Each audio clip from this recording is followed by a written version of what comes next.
சாத்தான் அவனுக்குள் நுழைந்தான். இது இயேசு கிறிஸ்துவுக்குள் பிரியமான என் சகோதர சகோதரிகளே, இந்த நிமிட நட்சத்திரக்கு இயேசுவின் நாமத்தில் நான் உங்களை அன்போடு அழைக்கிறேன்.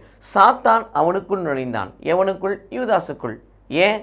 அவனுடைய எண்ணங்கள், அவனுடைய நோக்கங்கள், அவனுடைய முயற்சிகள் கடவுளுடைய திருவிழத்துக்கு முரண்பாடாக இருந்தது.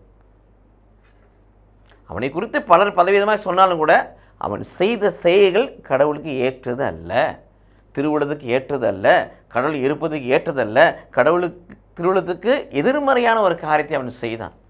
அந்த ஒரு எண்ணத்தோடு கூட அந்த திருவிருந்தில் பங்கு பெறுகின்ற பொழுது இயேசு பெருமாள் தான் அப்பத்தை தோய்த்து அவனுக்கு கொடுக்கிறார். அப்பத்தை பெற்றுக்கொண்ட பிறகு சாத்தான் அவனுக்கு நுழைந்தான் என்று வாசிக்கிறோம். இயேசு கிறிஸ்துவே அப்பத்தை கொடுக்கிறார், இயேசு கிறிஸ்துவை தன் உடலை கொடுக்கிறார். ஆனால் அவன் பெற்றுக்கொண்ட பிறகு சாத்தான் அவனுக்கு நுழைந்தான் என்று சொன்னால் அவனுடைய எண்ணம் சரியல்ல. எண்ணம் சரியில்லாத, நோக்கம் சரியில்லாத, உள்ளம் சரியில்லாத ஒரு பாவ நிலையோடு அதை பெற்றுக்கொள்ளுகின்ற பொழுது இயேசுவின் பிரசனம் அந்த அப்பத்தை விட்டு அகலுகிறது. ஆக இயேசுவின் பிரசனம் அந்த அப்பத்தை விட்டு அகலுகின்ற பொழுது, அந்த மகிமை அந்த அப்பத்தை விட்டு அகலுகின்ற பொழுது ஆட்டோமேட்டிக்காக அப்பம் வெறுமையாகிறது, வெறும் கோதுமை அப்பமாய் மாறுகிறது. வெறுமை எங்கே இருக்கிறதோ அங்கே பிசாசு உட்கார்ந்துக்குவான். சாத்தான் அவனுக்குள் நுழைந்தான். இது இயேசு கிறிஸ்துவுக்குள் பிரியமான இதை நிகழ்வை அப்படியே நமதாக்கி கொள்ளலாம்.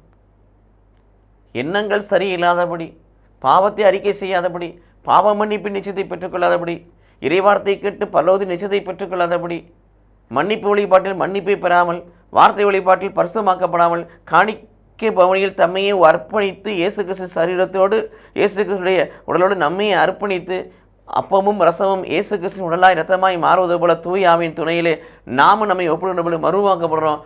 இந்த நிலையோடு நாம் திருவிருந்தில் பங்கு பெறுகின்ற பொழுது இயேசுவின் பிரசன்னம், மகிமை, வல்லமை நமக்குள் இருக்கும்.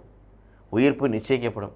மாறாக பிரியமானவர்களே, தகுதியற்ற நிலையில் நாம் திருவிருந்தில் பங்கு கொண்டால் சாத்தானுக்கு, யூதாசுக்கு சாத்தான் நிகழ்த்ததை அப்படிப்பட்டவர்களுக்கு நிகழ்த்துவான். எச்சரிக்கையாக இருந்து திருவிருந்தில் பரிசுத்தமாய் பங்கு பெறுவோம். கடவுள் நம்மை ஆசீர்வதிப்பாராக. ஆமென்.